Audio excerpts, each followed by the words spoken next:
오늘 본문을 보면 바울은 갈라디아서를 마무리하면서 특별히 한 말씀을 덧붙이는데요. 그냥 끝내도 되는데 여기에 한 말씀을 덧붙이면서 특별히 자기 몸에 남겨진 예수의 흔적에 대해서 얘기합니다.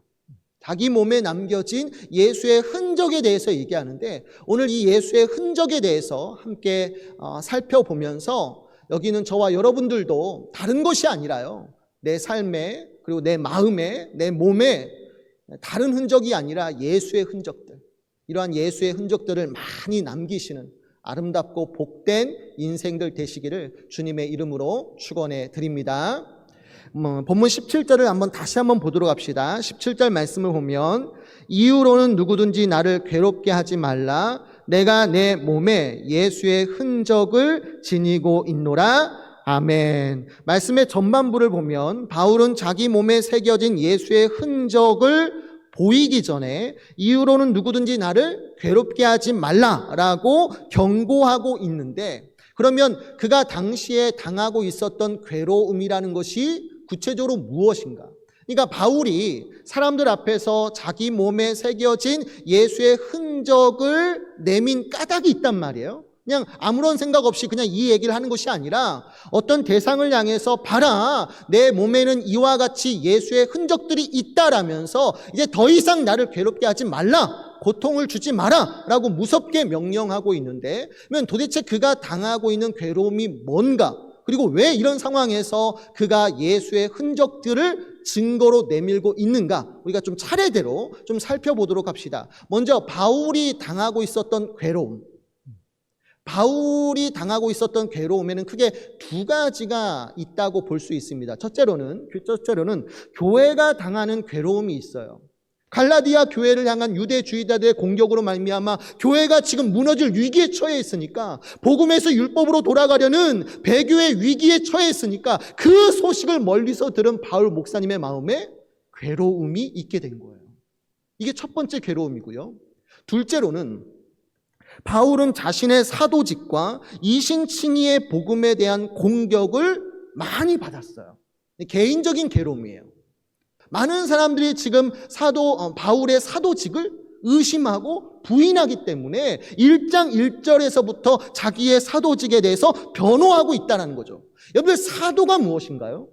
사도라는 것은 헬라어로 아포스톨로스이고, 보낸다라는 동사 아포스텔로에서 유래되어서 보냄을 받은 사람이라는 의미를 가지고 있습니다. 그러니까 사도라는 것은 예수님께서 특별히 택하시고 부르셔서 당신의 말씀을 전하라고 보내진 사람, 이게 사도예요. 사도는 아무나 될 수 있는 것이 아니에요. 예수님이 이 땅에 계실 때 부르신 사람들이에요. 그리고 그들의 입술 가운데 당신의 말씀을 두어 온 나라와 민족에 나아가 이 말씀을 전하라고 보내진 사람들, 이 사람들을 가리켜서 사도라고 말하는 것이고, 성경에서 공식적인 사도들은 12명 뿐이에요.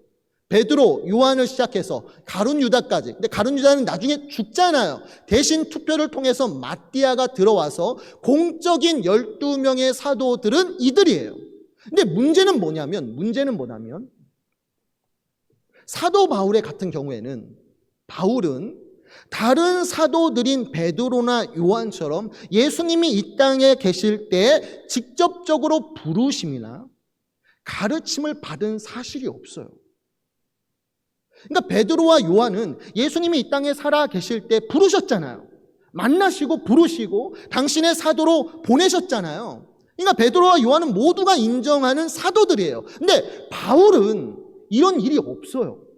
성경 어디에도 바울이 예수님이 이 땅에 계실 때 직접적으로 만났다거나 부르심을 받았다거나 예수님과 동고동락했다라는 기록이 그 어디에도 나와 있지 않아요. 그래서 많은 사람들은 바울이 자신을 사도라고 소개할 때 네가 왜 사도야? 베드로와 요한은 예수님이 이 땅에 계실 때 직접 부르시고 보내진 사람들이기 때문에 베드로와 요한이 사도성을 가졌다는 건 우리가 인정하지만, 야, 너는 예수님이 살아 계실 때 만난 적도 없고 예수님의 말씀에 대해서 가르침 받은 적도 없는데 왜 네가 사도라고 말하는 거야? 그러니까 많은 유대인들은 바울이 가진 사도직을 뭐예요? 의심하고 부인하는 거예요. 근데 여기에서 정말 중요한 문제 하나가 생기게 됩니다. 이처럼 바울이 사도가 아니라면 어떤 문제가 생겨나냐면 그가 전한 말씀도 하나님의 말씀이 아니게 되는 거예요. 그러면 과연 이것이 사실일까? 결코 그렇지 않죠. 여러분들 갈라디아서 1장 11절과 12절을 보면 이런 말씀이 나옵니다. 바로 앞에 나오니까 한번 펼쳐보시겠어요? 갈라디아서 1장 11절과 12절 우리 다 함께 읽어볼까요? 갈라디아서 1장 11절과 12절을 보면 이런 말씀 나옵니다. 함께 읽겠습니다. 준비 시작. 형제들아 내가 너희에게 알게 하노니 내가 전한 복음은 사람의 뜻을 따라 된 것이 아니니라. 이는 내가 사람에게서 받은 것도 아니요 배운 것도 아니요 오직 예수 그리스도의 계시로 말미암은 것이라. 아멘. 여러분들 바울은 자신을 사도라고 당당하게 밝히게 되는데 그 이유가 뭐냐? 비록 바울은 다른 사도들 즉 베드로와 요한처럼 예수님이 이 땅에 계실 때 예수님께로부터 직접적으로 부르심을 받은 사람은 아니지만 그도 예수님을 만났어요. 예수님의 부르심을 받았습니다. 그때가 언제죠? 다메섹 노상에서. 그죠? 다메섹 노상에서 부활하신 예수님을 만났고 그분으로부터 뭘 받았다라는 거예요? 이신칭의의 복음을 받았다라는 거예요. 즉 오직 예수 그리스도를 믿는 믿음으로만 죄사함을 받고 의롭다함을 얻어 하나님의 자녀가 될 수 있다라는 이 복음의 말씀은 내가 골방에 들어가서 성경을 읽다가 스스로 깨달은 내용도 아니고 혹은 베드로나 요한을 만나서 그들에게 전수받은 내용도 아니고 내가 전하는 이신칭의의 복음은 누가 주신 것이냐? 다메섹 노상에서 부활하신 예수님께서 나를 부르셨고 이 말씀을 직접 계시를 통해서 내게 주셨다라는 거예요. 그러니까 여러분들 이신칭의 복음이라는 것은요 당시 세계관에서 정말 놀라운 가르침이에요. 어느 누구도 이렇게 얘기한 적이 없단 말이에요. 구원을 얻을 때 사람의 노력과 수고가 필요하다. 값없이 구원받는 게 어딨니? 세상에 공짜가 어디 있어? 구원이란지 행복이라는 것도 어느 정도 일정 부분 자신이 노력해야만 얻을 수 있는 거 아니니? 모든 이방 종교들이 다 이렇게 얘기합니다. 심지어 카톨릭조차도. 지금의 로마 천주교조차도 이렇게 얘기하는 거 아니에요? 시작은 믿음이지만 너희가 정말 완전한 구원을 얻으려면 이후에 살아가는 모든 삶이 정말 열심을 내야 돼. 시작은 믿음으로 시작해왔지만 나머지 모든 삶 가운데 정말 하나님의 말씀대로 살지 않으면 선하고 거룩하게 살지 않으면 나중에 네가 천국에 올라갈 줄 알았지 못 올라가. 의가 부족해서 연옥 가운데 혹은 지옥으로 떨어질 수 있다는 거 아니에요? 모든 종교들이 다 이렇게 얘기해요. 구원의 공짜가 어딨냐?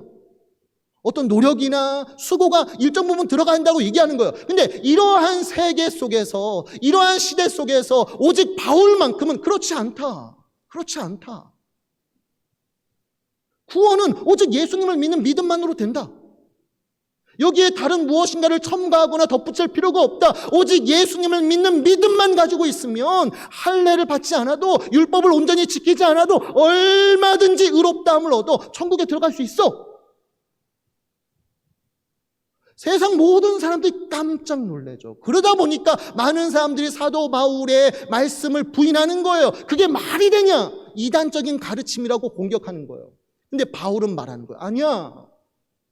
내가 너희에게 전하는 이신칭의 복음은 내가 스스로 깨달았거나 혹은 다른 사람에게 전수받은 내용이 아니라 다메섹 노상에서 내가 만난 예수님께서 직접 내게 주신 말씀이고 이 이신칭의 복음을 모든 세상 사람들에게 나아가 유대인이든 이방인이든 가릴 것 없이 이 복음의 말씀을 전하여서 그 죽어가는 영혼들을 구원해 내라고 나에게 명령하셨어. 나에게 사명을 주셨어. 그러므로 나는 뭐예요?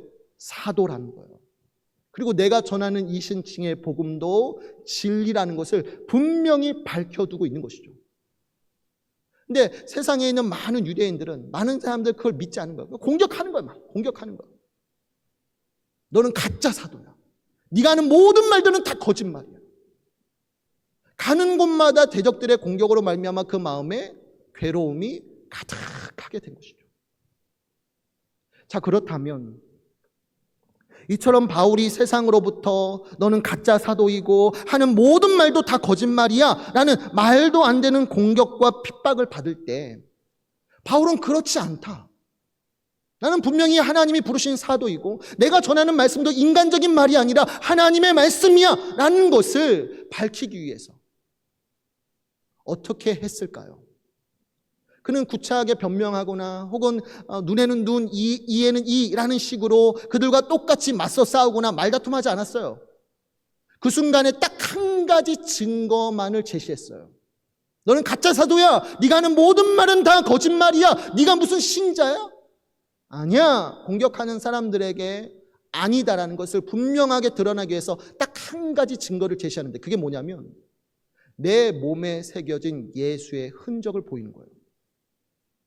구차하게 이런저런 말하는 게 아니라 봐라! 이걸 보면 내가 예수님이 보내신 사도라는 것을 너희들이 분명하게 알게 될 거야. 그러면서 보이는 게 뭐예요? 자기 몸에 새겨진 예수의 흔적을 보여주는 거죠. 예수의 흔적들이라는 것은 한마디로 예수님과 교회를 열심히 섬기다가 얻은 상처 자국들인데 이 상처 자국들이 중요한 것은 몸에만 있는 것이 아니라 어디에도? 정신에도 마음에도 예수님을 열심히 섬기다가 받은 상처 자국들이 자기 몸에뿐만 아니라 정신과 마음에도 무수히 새겨지는, 그러니까 한마디로 말하면 바울의 전 삶이 뭐예요? 예수의 흔적들로 가득한 거예요. 여러분들 우리가 자기 몸에 새겨진 예수의 흔적들이라고 봤을 때 내 몸을 보면 그 흔적들이 별로 없거든요. 근데 이렇게만 보실 것이 아니라 몸이라고 했을 때 그건 삶으로 확대되는 거예요. 그러니까 여러분들 교회를 위해서 열심히 섬기시잖아요. 내 주님을 섬기고 또 교회를 위해서 열심히 봉사하시는 분들이 참 많아요. 근데 그렇게 하다 보면 받은 상처 자국들이 참 많잖아요. 몸에뿐만 아니라 마음에 상처 입은 분들이 정말 많이 있습니다. 여러분들 어떤 분들이 교회 다니면서 교회를 다닐까 말까 고민하는 줄 아세요? 어떤 분들이 교회를 다닐까 말까 심각하게 고민하고 아파하십니까? 교회 1시간 예배 드리시는 분들이 그런 고민하시나요? 아니에요. 교회 주일 예배 1시간 드리고 가시는 분들은 솔직히 말하면 이런 고민이 없습니다. 편안하잖아요. 어떤 분들이 교회를 떠날까 말까 심각한 고민을 합니까? 왜 날마다 교회 다니는 것이 괴로움이고 아픔으로 다가옵니까? 교회 안에서 열심히 봉사하시는 분도 있죠. 주일이 주중보다 더 바쁘신 분들이 계셔요. 주일은 쉬는 날이 아니라 더 바쁘게 정말 교회를 위해서 여러 가지 사역들을 감당하시는 분들이 많이 있습니다. 특별히 앞에 있는 연약한 성도들을 섬길 때 그 마음에 뭐가 있는 거예요? 무수히 많은 상처들이 생겨납니다. 바울은 누구보다도 예수님을 사랑했고 예수님의 몸된 교회를 위해서 누구보다도 열심히 뛰어다녔어요. 그러다 보니까 그의 몸은 물론이고 그 마음에 상처 자국들이 무수히 많이 생겨나는 거예요. 근데 이것을 두고 뭐라고 말하는 거예요? 예수의 흔적들이라고 말하는 거예요. 여러분들 제니퍼 글래시라는 학자가 고대 세계에서 사람의 몸에 난 상처 자국들을 보면 그가 누구이고 어떤 삶을 살았는지를 알 수 있다라고 얘기해요. 가령 몸에 칼에 베이거나 창에 찔린 자국이 있는 사람은 전쟁터에서 용감하게 싸운 군인이거나 혹은 권력자일 가능성이 크다라고 얘기해요. 하지만 반면에 몸에 상처 자국을 보면 대충 알 수 있잖아요. 매질이나 채찍질이 있어요. 몸에 매질이나 채찍질로 당한 상처가 있으면 그는 누구일 것 같아요? 노예이거나 죄수일 가능성이 크죠.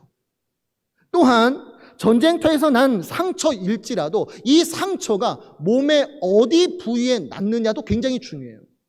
전쟁에서 난 상처가 몸의 앞부분에 나 있으면 이 사람은 어떤 사람이에요? 정말 용감하게, 적군과 용감하게 싸우다가 생긴 상처들이잖아요. 그러니까 이 상처는 굉장히 영광스러운 상처예요. 근데 전쟁에서 난 상처이지만 그 상처가 몸의 앞부분이 아니라 내 등에 새겨졌어요. 그럼 이 말의 뜻이 뭐예요?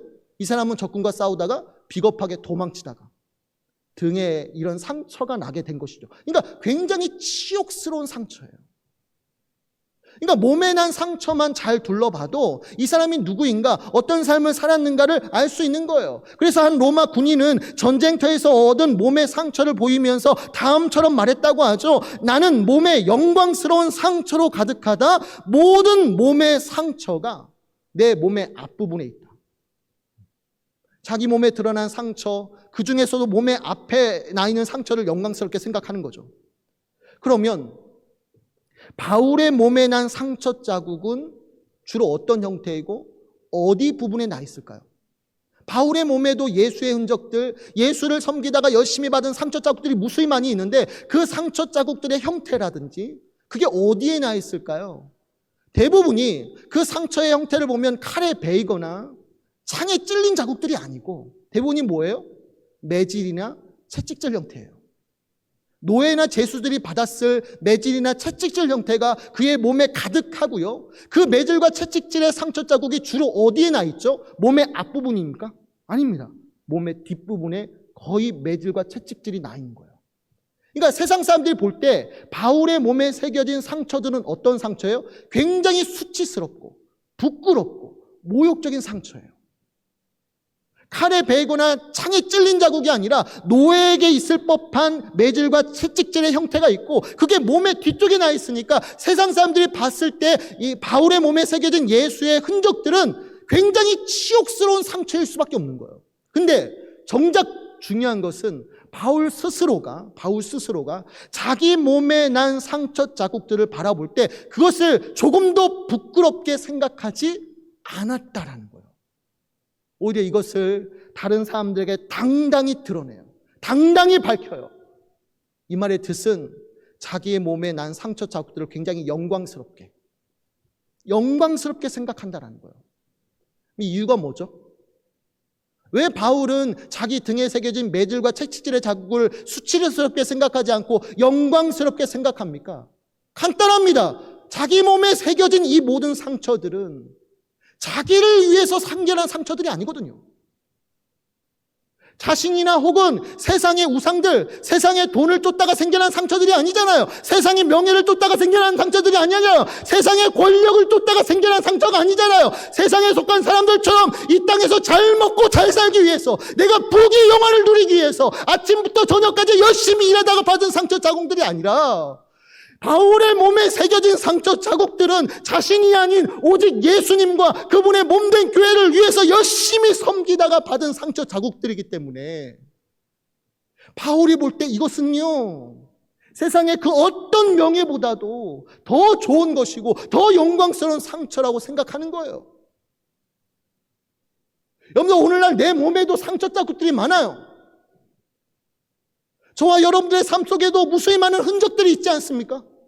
근데 보세요. 그 상처들이 뭐 때문에 생겨났어요? 왜 밤마다 우울하고, 왜 밤마다 슬퍼하고, 무엇 때문에 괴로워하십니까? 여러분의 몸과, 여러분의 마음과, 여러분의 정신에 새겨진 그 흔적들, 그 상처들 때문에 많이 괴로워하는데 도대체 그 상처들이 왜 생겨났죠? 혹시 세상의 돈을 쫓다가 생겨난 상처 아니에요? 하나님과는 무관하게 세상의 것들을 쫓다가 사랑하다가 그것을 얻으려고 하다가 받은 상처들이지 않습니까? 많은 사람들은, 세상에 속한 사람들은 그 상처를 바라보면서 당신이 참 부지런한 인생을 사셨군요. 당신은 참 성공적인 인생을 사셨군요. 칭찬한다 할지라도 하나님이 보실 때 그 상처들은 조금도 영광스러운 상처가 될 수 없는 거죠. 오늘날 내가 예수님을 위해서 열심히 섬기다가 받은 상처 자국들, 세상은 이 상처들을 바라보면서 멍청하다, 바보 같다라고 얘기한다 할지라도 하나님이 보실 때는 얼마나 기뻐하실지 생각해 보시라는 거예요. 오늘 내 몸과 마음에 새겨진 상처들은 도대체 뭐 때문에 생겨졌는지.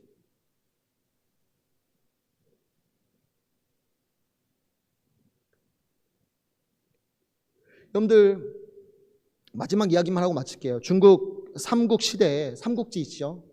오나라의 왕인 송건이 이 주태라는 부하 장수를 몹시도 아꼈고 그에게 높은 지위를 주게 됩니다. 높은 자리에 앉히게 돼요. 그러자 다른 부하 장수들이 이에 불만을 품고 주태에게 복종하지 않습니다. 이를 알게 된 송건은 어느 날 성대한 연회를 베풀고 모든 장수들을 다 초청합니다. 그리고 그들이 보는 앞에서 주태를 불러다가 윗옷을 벗게 해요. 옷을 벗게 하는 거죠. 주위의 많은 부하 장수들이 이게 뭔 일이야? 왜 주태의 옷을 벗겨? 웅성웅성 거리는데 주태가 주군의 명령을 따라, 왕의 명령을 따라 윗옷을 벗게 되니까 탄성이 나와요. 왜냐하면 주태의 몸에 온갖 상처투성인 거예요. 벗어보니까 그 몸에 상처가 가득한 거예요. 그때였어요. 송건이 그 주태에게 가까이 가서 그 몸에 난 상처 자국 하나하나를 손가락으로 짚어가면서 이 상처는 어떻게 생겨났어? 라고 묻게 돼요. 주태의 몸에 난 상처 자국들 일일이 짚어가면서 이 상처는 어떻게 생겨났어? 라고 물었을 때 주태의 대답은 항상 한결같았어요. 전투 중에 주군을 위해서 주군을 지키다가 이렇게 받은 상처입니다. 칼에 찔렸습니다. 창에 찔렸습니다. 실제로 주태는 왕을 보호하려다가 2번씩이나 죽었다가 살아난 사람이에요. 그러니까 다 왕 때문에 생겨난 상처들이에요. 자기 때문에 생겨난 상처가 아니라 주군을 보호하기 위해서, 주군의 나라를 위해서 열심히 싸우다가 생긴 상처들인 거예요. 그러니까 손가락을 짚어가면서 그 말을 들을 때 송건의 눈에 눈물이 뚝뚝 흐르는 거예요. 눈물이 뚝뚝 흘러가면서 모든 사람들 앞에서 다음처럼 얘기하는 거예요. 경은 나를 위해 호랑이처럼 싸우면서도 몸과 목숨을 아끼지 않았어. 살갗에는 그림을 새긴 양 수십 개의 흉터가 생겨버렸어. 내 어찌 경을 형제의 은혜로서 대하지 않으며 중임을 맡기지 않을 수가 있겠어. 경은 오나라의 공신이요, 영화와 치욕, 기쁨과 걱정을 마땅히 나와 함께 할 것이요. 송건이 눈물을 뚝뚝 흘리면서 그 주태의 상처를 보듬어 주니까 주위에 있는 모든 장수들도 감동하여서 그때부터 주태를 따르게 된 것이죠. 근데 여러분, 제가 이야기를 읽으면서 무슨 생각한 줄 아십니까? 마지막 날 우리도 예수님 앞에서 이와 비슷한 일이 있지 않을까? 여러분이 믿든 안 믿든 간에 모든 사람들은 예수님 앞에 서게 될 날이 있어요. 예수님이 이 땅에 다시 오실 때 여기는 저와 여러분들은 개인적으로 예수님 앞에 서게 될 것이고요. 그때 만왕의 왕이신 예수님께서 하늘의 천군 천사들과 세상에 속한 모든 사람들이 다 지켜보는 앞에서 여러분들의 몸과 마음에 난 상처 자국들을 일일이 짚어가면서 애야, 이 상처는 언제 어떻게 생겨난 거야? 여기 있는 이 상처는 무슨 이유로 나게 된 거야? 모든 사람들이 지켜보는 앞에서요, 분명코 예수님은 우리의 몸에 난 상처들을 일일이 짚어가면서 물으실 거고요. 그때 내가 주님, 이거는요 내가 돈 쫓아가다가요, 이거는요 명예 쫓아가다가요, 이거는요 세상의 인기 쫓아다가 생긴 상처예요, 이렇게 말하지 않고 주님이 짚는 그 상처마다 내가 다 주님을 위해서 교회를 열심히 섬기다가 받은 상처예요. 이때 얼마나 아팠는지 몰라요. 이때 얼마나 고민했는지 몰라요. 예수님이 내 몸에 난 상처 자국 하나하나 짚어가면서 물으실 때 다 예수님과 교회를 섬기다가 받은 상처 자국들이에요 라고 말했을 때 여러분들 예수님의 얼굴을 유심히 보세요. 예수님의 눈에도 눈물이 뚝뚝 흐르실 거예요. 주님을 위해서 살았어요. 주님 때문에 얻은 상처 자국이에요. 예수님의 눈에도 눈물이 흐를 것이고 그때 우리에게 딱 한마디 하시겠죠? 잘했다. 잘했다. 세상은 몰라줘도 주님은 다 알아보시며 참으로 잘했다고 칭찬해 주시고 다 안아주시고 하늘의 영원한 상급으로 갚아주실 줄 믿으시기 바랍니다. 여러분들 살면서 주님을 위해서 열심히 사셔요. 교회를 위해서 열심히 봉사하세요. 힘들고 어렵더라도 계속해서 주님을 위해서 봉사하시다가 받은 상처들이 많으면 많을수록 마지막 날 주님이 주실 복과 칭찬이 어마어마하게 많을 줄 아시고 오늘도 내일도 주님을 위해서 살아가시는 저와 여러분들 되시기를 주님의 이름으로 축원해 드립니다.